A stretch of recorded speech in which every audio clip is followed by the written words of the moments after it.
Pontang-panting urus virus yang jelas ada kebijakan-kebijakan yang kemudian dinilai kontradiktif, Mbak Irma, sekaligus penutup. Ya tadinya libur panjang, tapi kemudian dikurangi, tapi kemudian mengajak orang berwisata, tapi kemudian melarang kerumunan, tapi ada pilkada. Kebijakan-kebijakan yang kontradiktif ini menyulitkan kan? Ya pasti, makanya saya bilang tadi bahwa pemerintah harus tegas, jangan juga kemudian satu dengan yang lain itu saling bertentangan, ya kontraproduktif. Seperti yang disampaikan Fadli tadi. Soal sekolah misalnya? Anak sekolah, saya nggak setuju kalau anak sekolah di Januari itu langsung ditatap muka, saya nggak setuju. Tunggu dulu lah, ngapain sih buru-buru gitu. Dengan virtual juga nggak ada masalah, dengan Zoom juga nggak ada masalah. Anak-anak ini lebih, walaupun imunnya baik Nana, tapi ketika dia pulang ke rumah, yang akan ditulari itu seluruh rumah loh. Ya, itu mesti yang jelas pemerintah kemudian kan melepaskan itu ke daerah dan kemudian daerah juga nanti terserah orang tua apakah orang tua mau membiarkan anaknya atau tidak. Nggak bisa begitu. Pemerintah tetap harus bertanggung jawab gitu. Nggak boleh ya menyerahkan kepada orang tua seperti itu. Pemerintah harus tegas dengan regulasi. Oke, Bang Fadli, catatan Anda soal sekolah ini kerumunan yang juga mengkhawatirkan? Sekolah ini rawan ya. Lebih bagus kita ini konsentrasi memutus pandemi. Jadi bukan nanti kita sudah capek-capek sekarang, kemudian tiba-tiba muncul lagi. Nah, ini yang menurut saya masalah tidak akan selesai. Masalah ekonomi tidak akan selesai, masalah sosial, masalah politik, masalah dan lain-lainnya. Jadi konsentrasi saja dulu sekarang bagaimana memutus rantai pandemi kita ini, sehingga bisa betul-betul terkontrol, dan jangan memberikan peluang-peluang untuk menimbulkan klaster-klaster baru yang akhirnya berulang lagi. Dan menurut saya kita tidak bisa gambling dalam hal ini. Keadaan ekonomi kita di tengah resesi seperti ini akan menimbulkan kerawanan-kerawanan untuk krisis-krisis yang multidimensi kalau dibiarkan gitu. Jadi segeralah kita fokus dan prioritas terhadap mengatasi memutuskan mata rantai pandemi ini. Oke, Prof, ada yang mau disampaikan singkat saja, saya harus menutup. Ya, pesantren dan sekolah kan hampir sama. Pesantren sudah lama dibuka dan terbukti begitu banyak yang terinfeksi. Masa kita nggak belajar dari pesantren ini untuk diterapkan di sekolah? Jadi itu saja sih. Jadi mohon banget sekolah dibukanya ditunda.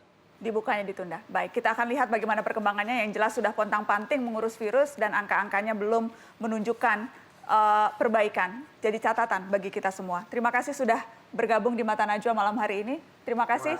Sudah menyaksikan Mata Najwa malam hari ini, termasuk yang bergabung dari Singapura, Mas Ainun. Terima kasih sudah bergabung. Selamat malam teman-teman. Sehat terus semuanya. Amin. Sampai jumpa.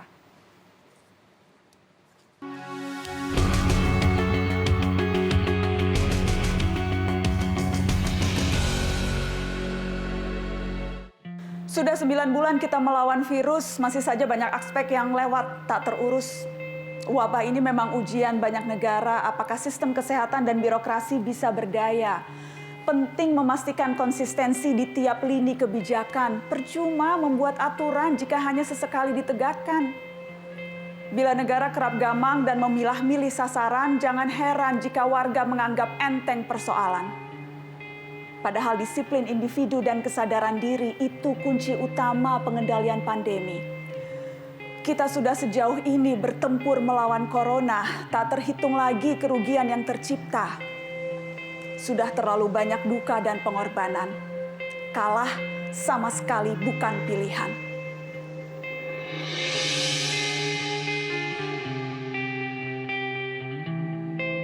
Dengarlah nyanyi sunyiku, bait risauku,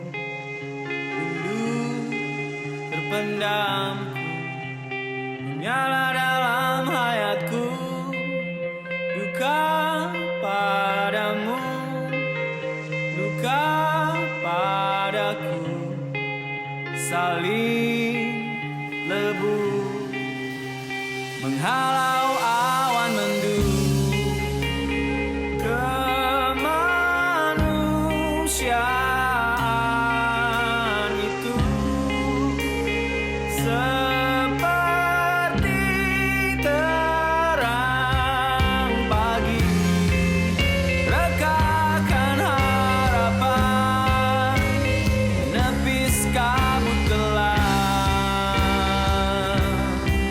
niatkan